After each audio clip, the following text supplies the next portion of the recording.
All right. So this relationship that you were in, that the previous witness says was not a good relationship, was that the relationship with the boyfriend who was supposedly working at Toyota? Is this some new person? Or, oh, you say Tesla? Yeah, it's Tesla. All right. So that was him? Yes.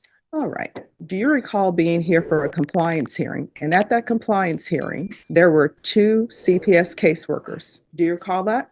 Yes. And do you recall that nobody knew where you were living because you would move from place to place? Did you recall that? Do you recall that? Honestly, no, I was in touch with my probation officer with Now, I the want you to listen to my question. Do you recall the compliance hearing where the issue was you were moving from place to place and taking your children with you? Do you recall that? I believe so, yes. Do you recall coming in where the caseworkers, one was by Zoom, well, actually, both of them were by Zoom. And do you recall coming in and one of the complaints was that you were testing positive for marijuana? Do you recall that? Yeah.